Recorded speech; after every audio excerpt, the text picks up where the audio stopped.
Major funding for KPBS Evening Edition has been made possible in part by Bill Howe Family of Companies, providing San Diego with plumbing, heating, and air restoration, flood and remodeling services for over 40 years.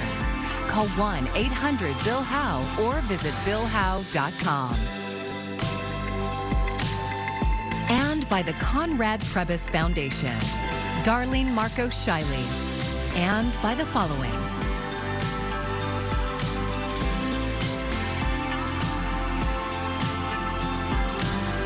And by viewers like you. Thank you.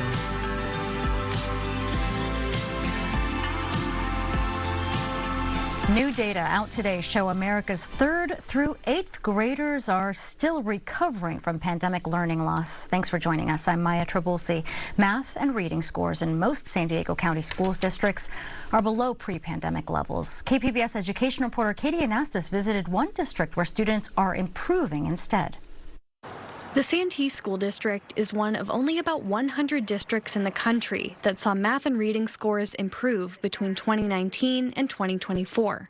The thing I love about Pride Academy, I think that makes a really big difference in our school environment, is our teachers' attention to the whole child. Principal Kristen Bonser says that's been key to their academic recovery. Sometimes an academic conversation can turn into a social-emotional conversation. That student might not be making progress in reading or math because there's something going on at home and maybe we can support that family with something. Or perhaps their attendance is poor and we need to think of a way outside of the box to brainstorm to support that family. District leaders say they started back in person during the pandemic earlier than many others. Soon after, Pride Academy welcomed a new staff member, a golden retriever named Reggie. We often will use him if a kid's struggling to get out of a car in the morning. So if they're feeling upset or anxious about something, Reggie will go greet them at the vehicle and they can escort him to their classroom. He provides whole class incentives as well as individual incentives for student behavior. Superintendent Kristen Baranski says another reason behind the improved scores is teacher training in math instruction. She says they're focused on helping students master foundational skills. The district also used federal pandemic aid to have a full-time counselor at each school and reduce class sizes. Well, even a number of kids can make a difference, right, when you're trying to make those meaningful connections with your students and their families. So those funds really help support us. Student attendance remains a challenge across San Diego County. In Santee, more students are missing school now than before the pandemic, but attendance is starting to improve. Along with Reggie, Pride Academy has worked to create a sense of belonging for students using clubs and a visual and performing arts program. When students feel a sense of belonging at school, they feel more comfortable in a learning environment. Like many other districts, Santee expects enrollment to continue to decline as the population ages and people have fewer children. State funding is tied to enrollment. The school board and staff are applying for grants to continue funding counselors, visual arts programs, and other resources. Katie Anastas, KPBS News. Well, happy Tuesday, everyone. As we head into tonight and as we head into tomorrow, I will be tracking a wet and rainy forecast here for both Wednesday and Thursday. After that, we will still see some lingering showers on Friday, but we should start to clear out Friday afternoon. So overall, we're setting up for a pretty nice weekend. Heads up for what I have in store for that Saturday and Sunday forecast coming up. The El Cajon City Council is meeting right now to discuss a resolution outlining how the city will interact with federal immigration authorities. The state of California has set rules, but some on the council disagree and believe the city needs to do more. The resolution says that El Cajon will follow state law, meaning police can only assist federal immigration authorities when a person without legal status is convicted of serious crime. But there's also a part that says the city will follow all applicable federal laws. One immigrant rights group told our media partner, KGTV, that it is confusing because the city is supposed to comply with state laws. You didn't state which law. Are you stating California law and the penal code, or are you stating that it's going to be federal law? You don't say. So the law there's a lot of room for ambiguity there. The resolution also reads that El Cajon will look to the U.S. Attorney General for protection when the city cooperates with federal immigration authorities. Immigrant advocates say that implies the city is preparing to break state law and would need some type of amnesty from the federal government further down the line. A fragile ceasefire deal between Israel and Hamas could unravel less than a month into it. Meanwhile, President Trump met with the King of Jordan today after suggesting that he could withhold aid if they don't get on board with his redevelopment plan of Gaza. Julia Benbrook reports from the White House. President Donald Trump urged Israel to end its ceasefire deal with Hamas if Hamas doesn't return the hostages being held in Gaza by noon Saturday, a deadline Trump says he doubts Hamas will meet. Trump's comments come after Hamas accused Israel of breaking the ceasefire deal and said it would postpone the next hostage release, which was scheduled to take place on Saturday, until further notice.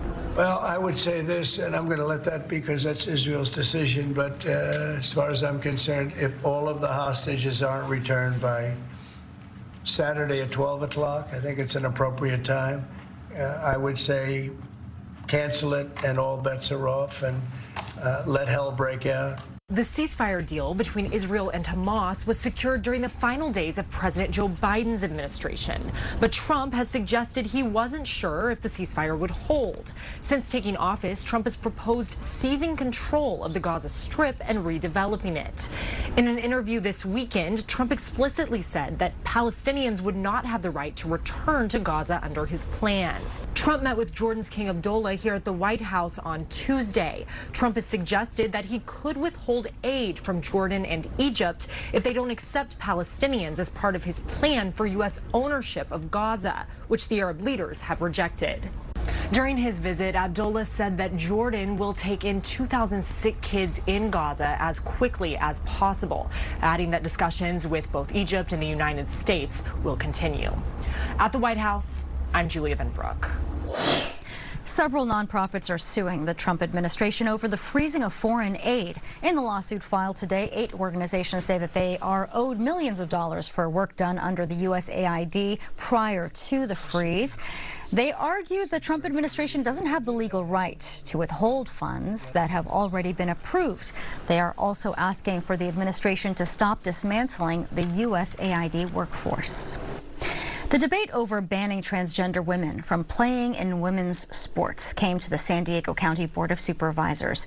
KPBS reporter Alexander Nguyen has more from today's meeting. H.R. 28, or House Resolution 28, was passed by the House last month. The bill would ban transgender women from participating in school sports. At the Board of Supervisors meeting today, Supervisor Jim Desmond introduced a letter supporting the bill. Those in attendance said the bill is meant to divide and sow hate. Others says it's common sense to protect women in sports. This is a solution that's looking for a problem. This act, with its grossly misleading and offensive title, is transphobic and discriminatory. It violates so many rights that it will affect both trans and cis athletes alike. Do not allow biological males in women and girls' spaces, competitive sports. Why? They expose themselves in showers. There's evidence of severe sports injuries, sexual abuse, stolen opportunities, and violations of federal laws, including Title IX. Last week, the NCAA, the governing body for U.S. college sports, banned transgender women from competing in women's sports. It comes on the heels of President Trump's executive order. Desmond says this is about fairness and following the law. I don't really know how we've gotten in this place in society that it's even up for debate. But women's sports exist to give women that open and fair playing field, and that shouldn't change. As a father, I wouldn't want my daughter playing sports and risking potential injury against male athletes. Policies like H.R. 28 are part of the same old playbook of divide and distract, pitting everyday people against each other while the wealthy and well-connected rig the system in their favor. While wages stagnate and grocery costs soar, working people are told to fight over which kids get to play soccer. While corporate landlords buy up homes and jack up rent, politicians stir up outrage over who gets to use a public bathroom. The issue failed to move forward because there weren't enough votes supporting it. In the newsroom, Alexander Nguyen, KPBS News. A federal judge is ordering the Trump administration to restore some public health web pages that were wiped from the internet. It came after a legal challenge from a doctors group that said removing the information was affecting their ability to care for patients. The web pages and data sets were taken down to comply with President Trump's executive orders. The court order states the pages must be restored by the end of the day. We are on track to see the most intense flu season in at least 15 years. Doctors' office visits driven by flu-like symptoms are way up, and the virus has even forced schools in some states to shut down. Mandy Gaither has a look at the latest data and how to avoid all seasonal viruses. For a second time this season, flu cases are climbing. So far, the CDC estimates there have been at least 24 million flu illnesses, 310,000 hospitalizations, and 13,000 deaths, including at least 57 children. If you look at cases overall, it's the worst in many, many years. 43 states have reported high or very high flu activity in the last week. Nationwide, more than 30% of flu tests are coming back positive, and this season you can also test for flu at home. We weren't able to do that. You could do COVID tests in the past, but now there's a 3-in-1 flu test. U.S. health officials recommend the annual flu vaccine for everyone 6 months and older. About 44% of adults got flu shots this winter, the same as last winter. But coverage of children is way down at about 45% this winter. It's usually around 50%. Experts say it's still not too late to get vaccinated for flu. Now keep in mind, if you get a vaccine, it takes about 2 weeks to actually get the immunity from the vaccine, for those antibodies to build up in your body. To protect against all seasonal viruses, doctors say to avoid touching your eyes, nose, and mouth because germs can spread that way. Wash your hands with soap and water, clean frequently touched surfaces, and avoid close contact with people who are sick. For Health Minute, I'm Mandy Gaither. In recent decades, Dr. Bronner's evolved from a niche soap company to a powerhouse brand with a worldwide following. But a wrongful death lawsuit makes some troubling allegations against the Vista-based company. KPBS investigative reporter Scott Rod says the lawsuit alleges the company has turned a blind eye to an internal culture of drug use. When people hear Dr. Bronner's, they often think about the soap's labels. They're covered in tiny font writings about love and world peace. It's become a trademark of the brand. Another trademark is the company's decades-long support of progressive causes, including fair trade, equitable pay, and civil rights. A new generation of Bronner family leaders has taken the company's progressive ethos to another level by openly embracing psychedelic drugs. So I was having just incredible psychedelic experiences, really getting through all these constructs of self. All this was just unlocking huge amounts of love and energy. That's David Bronner talking about his personal psychedelics journey in a company video. He's the company's Cosmic Engagement Officer, or CEO. Dr. Bronner's contributes millions of dollars every year to psychedelics research and drug policy reform. The company became one of the first in the country to offer its employees ketamine-assisted mental health therapy. And its social media pages are filled with posts touting the spiritual and medicinal potential of hallucinogens.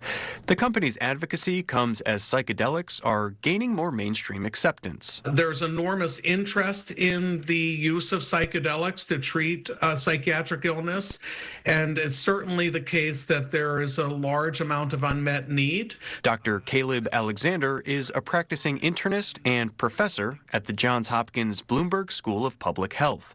He says while there's promise with some of these psychedelic drugs, like ketamine, there are also risks. Unfortunately, we've seen many settings where individuals have been injured or died as a result of the use of ketamine in these less structured settings. A recent wrongful death lawsuit claims the Dr. Bronner's company isn't just advocating for psychedelic medicines in regulated settings, it's fostering a risky culture of drug use among some leaders and employees. The lawsuit was filed by the family of Denise Lozano, a Dr. Bronner's employee who, in 2022, died of an accidental overdose at the age of 50. Lozano was part of the Dr. Bronner's events and experience team, also known as the Foamy Homies. And this isn't your typical corporate marketing department. The team is made up of artists and brand ambassadors who attend parades and major festivals, like Burning Man. They bump electronic music and spray so-called magic foam on attendees. Here's David Bronner in a promotional video. Blasting foam on people, it's all about bringing joy to the world. That's the mission of the Magic Foam Experience and the Foamy Homie. Their events are basically one giant party covered in suds and wrapped in Dr. Bronner's branding. The foam is kind of like the excuse for the Foamy Homies to show up and elevate the vibe. The wrongful death lawsuit alleges Lozano hurt her back while driving a truck on the job. The pain persisted for months. The lawsuit goes on to claim David Bronner and other Dr. Bronner's colleagues arranged for Lozano to receive a ketamine massage from an unlicensed masseuse to alleviate the pain. Lozano was led to believe the ketamine massage was part of the company's official healthcare offerings, according to the lawsuit. But it wasn't. Christian Albert, the alleged masseuse, gave the massage at Lozano's home. Within hours, she died from a lethal overdose of MDA, a potent psychedelic similar to ecstasy. An autopsy report found no ketamine in her system. Lozano's family blames Dr. Bronner's, and David Bronner in particular, for allegedly arranging the massage. The family blames the masseuse for allegedly giving Lozano a lethal dose of MDA.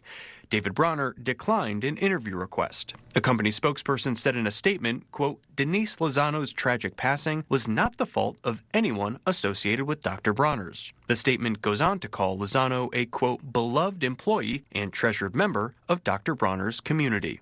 Albert, the alleged masseuse, did not respond to requests for comment. There is a booming underground market these days for services involving ketamine and other psychedelics, and that comes with all kinds of risks. Here's Alexander again. This isn't like, sitting down with somebody and drinking green tea together. You should have medical professionals on hand when the drug is being delivered. I mean, the results without that can be catastrophic. Dr. Bronner's added a disclaimer to its blog posts about the company's official ketamine-assisted mental health therapy program after Lozano died. The disclaimer states, quote, Dr. Bronner's does not support or encourage the unlicensed or illegal practice or use of ketamine or ketamine-assisted therapy in any circumstances. Scott Rodd, KPBS News. Some excellent reporting there by Scott Rodd. And if you have a tip for KPBS's investigations team, you can send an email to investigations@kpbs.org, or you can message them on our secure signal line at the number that you see on your screen, 619-594-8177. Oceanside's Planning Commission has approved a controversial mega warehouse, but they made it a little less mega. KPBS reporter Tanya Thorne says residents still are not happy with the scaled-back plans. Concerned Oceanside residents filled City Council chambers to the brim Monday night. They showed up for the Planning Commission meeting about the Eddie Jones warehouse. And every time pollution, traffic, or semi-trucks were mentioned, they waved signs. The controversial warehouse and distribution facility is proposed on Eddie Jones Way and Bennett Road. The developer is proposing a 490,000 square foot facility made up of 4 separate buildings with a total of 56 semi-truck bays. It's a project residents like Dee Keck have been pushing back on for almost 3 years. She's a part of the group Oceanside Speaks Out. They continue to be warehouses with trucks coming and going. Endless pollution, noise. There were no times of operation, hours of operation that were restricted in this conditional use permit. The developer is only building the facilities. Tenants have not been identified. 4 different companies could wind up filling the 4 separate buildings. Dozens of residents expressed concern over traffic, pollution, fire evacuations, and hours of operation. Ultimately, the Planning Commission voted to approve the conditional use permit, but reduced the number of semi-truck bays from 56 to 34. But Keck says that's still too many. We are really wanting 6 trucks per parcel, so we're talking 18 semi-trucks. Had they changed the configuration of the buildings and what businesses would have been drawn to use those buildings, we wouldn't even be wearing these shoes right now and having an issue. We would be supporting, we would be dancing. But Keck and the rest of the volunteers with Oceanside Speaks Out will be busy collecting signatures because they plan on appealing the decision. Well, it's imperative that we do it now because we are not happy with the decision. So it is imperative that we do this appeal. Has to be done within 10 days. The final decision will now be in the City Council's hands, along with a formal appeal from Oceanside Speaks Out. We will be ready to say, this is the number of people who are willing to sign. You only needed 25 signatures, and here are how many we come up with. And I promise you it will be far, far, far above that 25. No date has been set on when the City Council will make a final decision. Tanya Thorne, KPBS News. Students at Chula Vista High School continue to protest a district decision to change class schedules beginning this fall. KPBS South Bay reporter Corey Suzuki says they've been pushing back against those changes for more than a year now. Last January, Chula Vista High senior Catherine Aguilar remembers standing in the cold outside the offices of Sweetwater Union High School District, asking the school board to give them a voice in how many classes they can take during the year. On Monday night, she was back again. It's been a year. It's been a very long year. We've been fighting for it, and they kind of ignore us. They put us aside. We ask questions. They don't give us any clear answers, and it's very frustrating. The planned cuts would reduce the number of classes that students at Chula Vista High can take during their regular schedule, from 8 down to 6. Aguilar is one of hundreds of students, along with parents and teachers, who worry that the planned changes will hurt the school's legendary arts program and limit opportunities for other students. She says many of them still feel that district officials have made the decision unilaterally, without explaining it or taking input from students. It's not like we're going to cause a riot or anything. We just want to know why it is that you're taking these decisions without any students having a say in this. District officials did not immediately respond to a request for comment. The planned schedule cuts are set to take effect in September. In Chula Vista, Corey Suzuki, KPBS News. Stormy weather is expected to start tomorrow, lasting through the end of the week. The Bonita Sunnyside Fire Protection District is providing free sand for those who want to fill some sandbags. Shovels and bags are not provided, so people are advised to bring their own. Many pickup sites are located in East County and mountain communities where more rain is expected. Several fire stations in the city of San Diego also have some sand available.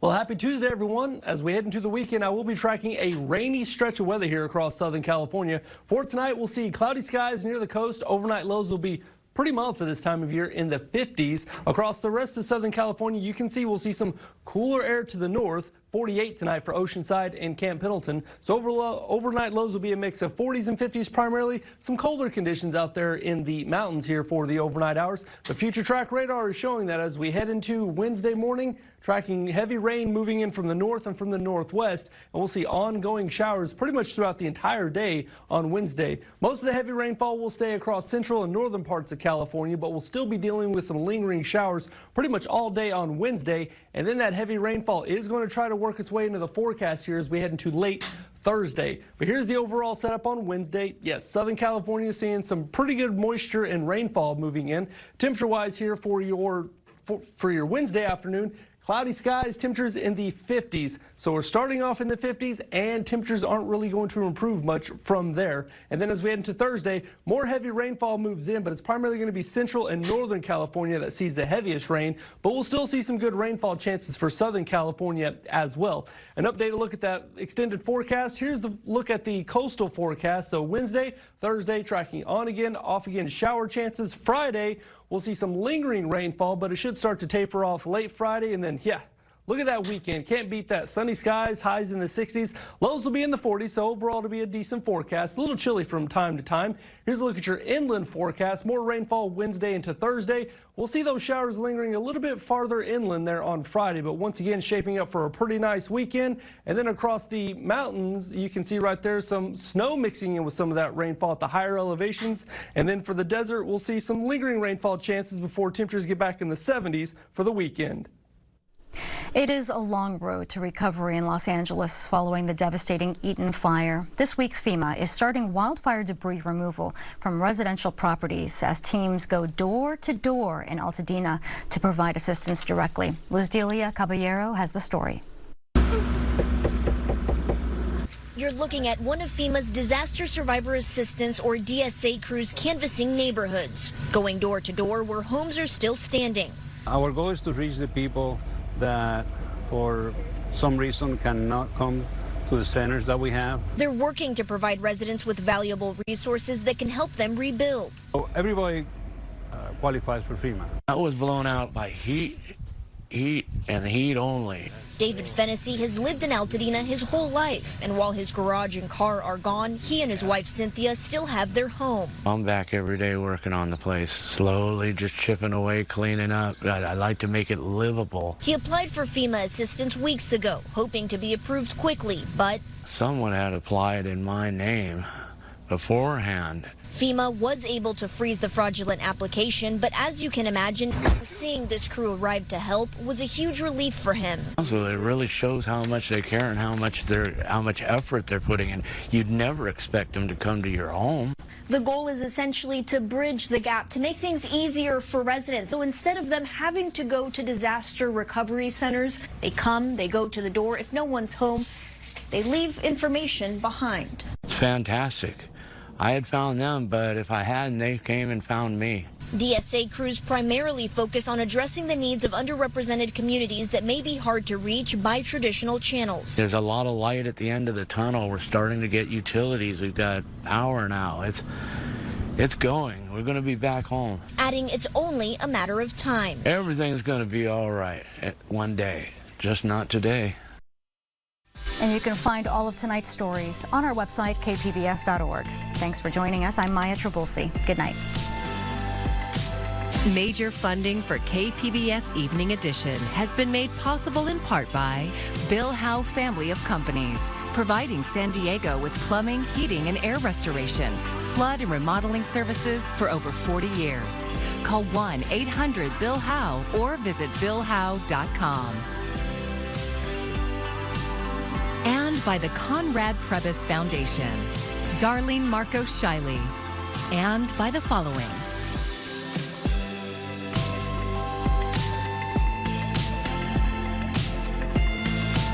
And by viewers like you. Thank you.